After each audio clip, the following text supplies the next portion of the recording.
Welcome to our channel. Today, we are going to talk about a particularly resonant and haunting figure from Japanese folklore. As you may already know, Japan is a land steeped in mystery and fascinating cultural traditions. All one needs to do is dig beneath the surface and dive into its rich history to uncover stories that have shaped its spiritual landscape for centuries. So, let us begin our journey and uncover the first episode of our mystery box. An Onryō is not merely a ghost in the conventional sense, but is more accurately understood as the spiritual consequence of profound injustice carried beyond the grave. The term itself is a composite of two characters. Onryō, meaning resentment or grievance, Ondori-rei, meaning spirit. Together, they describe a being born from the belief that intense human emotions, particularly anger, humiliation, grief, and betrayal do not simply dissipate at death. Instead, they crystallize into an autonomous spiritual force, a powerful entity capable of directly influencing the living world. Unlike wandering spirits or benevolent ancestors, the Onryō is created through a distinct social failure. It emerges when an individual is wronged so severely that their emotional equilibrium is shattered, and upon death, their spirit returns not to seek peace or closure, but to impose a relentless and often indiscriminate retribution upon individuals, their families, or even the state itself. The belief in Onryō gained significant prominence during Japan's Heian period, an era spanning from 794 to 1185. This was a time defined by a rigid social hierarchy, intricate court politics, the constant threat of exile, and silent, ruthless power struggles. Within this highly structured society, the expression of raw emotion was tightly controlled, especially among the aristocratic class and women, creating a cultural environment where suppressed resentment was believed to accumulate to a dangerous degree. When widespread disasters such as epidemics, famines, sudden deaths of prominent figures, or political collapses occurred, they were frequently interpreted not as random acts of nature or coincidence, but as tangible manifestations of these vengeful spirits. The Onryō thus became a powerful mechanism for society to explain catastrophe while simultaneously acknowledging collective guilt and wrongdoing, often without directly challenging the established authority responsible for the initial injustice. These are the powerful and vengeful Onryō of wronged nobles, officials, or political figures who died in disgrace or through treachery. Because of their high social standing in life, their spirits were believed to possess immense power, capable of causing large-scale disasters such as earthquakes, typhoons, fires, and plagues that could devastate entire regions or bring down the state. One of the most famous historical examples is that of Sugawara no Mishizane, a brilliant scholar and statesman of the Heian court who was falsely accused by his political rivals and exiled, dying in despair. In the years following his death, a series of disasters struck the capital,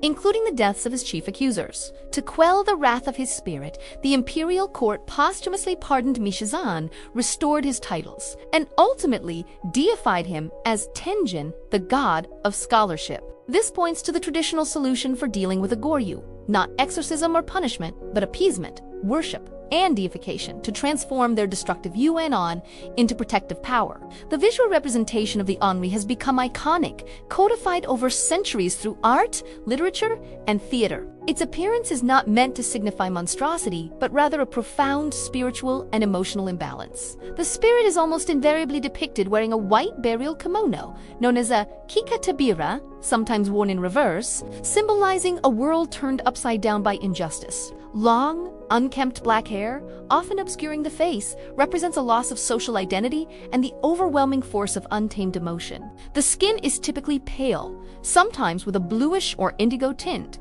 signifying the pallor of death and the coldness of the grave. A defining characteristic is the absence of feet. The Onryō floats, disconnected from the earthly realm, yet unable to pass into the next, trapped by the weight of its own grievance. This distinct iconography was heavily influenced by the funerary customs of the time and was later stylized and popularized through mediums like Noh and Kabuki theater, solidifying the Onryō's visual identity in the collective imagination. A significant number of Onryō in Japanese folklore are female, a fact that speaks directly to the social injustices inherent in the patriarchal structures of the time. Women, especially within the aristocratic and samurai classes, often faced extreme powerlessness, their lives dictated by the men in their families. Common themes in tales of female Onryō revolve around betrayal by a lover, abuse at the hands of a husband, abandonment, or forced marriage against their will. Their transformation into vengeful spirits reflects the terrifying consequences of silent suffering and the ultimate rebellion against a society that offered them no agency or recourse in life. These stories served as powerful moral warnings within the family and the wider community, cautioning against cruelty and reminding society that the suffering of the powerless could return with supernatural force, upsetting the very social order that created it. The female Onryō is a symbol of righteous fury born from oppression. The Buddhist framework in Japan provides another layer of interpretation for the Onryō. From a Buddhist perspective, these spirits are not inherently evil but are beings trapped in the cycle of rebirth. By their powerful attachment, see in this case, attachment to their worldly grievances, they are unable to move on to the next life because their unresolved anger and sorrow bind them to the mortal plane. Consequently, Buddhist rituals aimed at dealing with an Onryō focus on calming or transforming the spirit, not on banishing or destroying it. Monks would perform ceremonies involving sutra chanting, offerings, and the construction of memorial stupas to restore spiritual balance and guide the spirit toward enlightenment. Neglecting these rituals was believed to be perilous, as an unappeased spirit could continue to cause calamity indefinitely. The goal was to resolve the emotional turmoil that created the Onryō, thereby healing both the spirit and the community it haunted. In a broader sense, the Onryō functions as a crucial moral regulator within Japanese culture. It is a powerful narrative device that teaches a fundamental lesson. Injustice has consequences that transcend even death.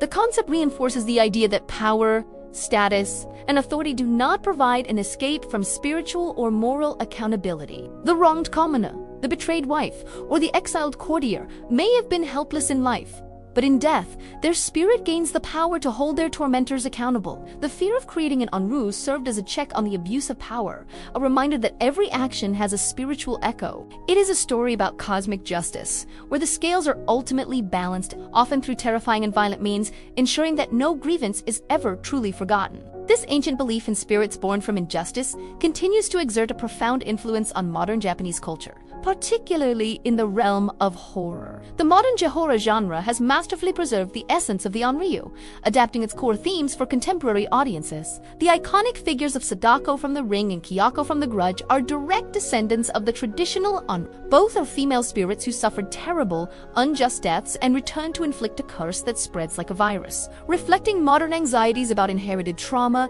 technological alienation, and the persistence of unresolved suffering in a seemingly rational world. While the settings have changed from feudal courts to modern apartments, the core belief remains strikingly unchanged. The rage born from human cruelty does not die. Ultimately, the core meaning of the Onryō is that it is not a being born of inherent evil. It is, instead, a creation of human cruelty and social failure. The Onryō is a testament to the enduring power of memory, consequence, and unresolved injustice. It is a mirror held up to society, reflecting its failings and warning of the spiritual poison generated by oppression and neglect. The true monster in the story of the Onryō is not the ghost itself, but the human actions that brought it into existence. It is a profound and unsettling reminder that the deepest horrors often originate not from the supernatural world, but from the darkness within our own. That is all for today. In our next videos, we will continue to explore the vast and mysterious world of Japanese ghosts and spirits. So, stay with us and be sure to follow our channel for more journeys into the unknown. Thank you for watching.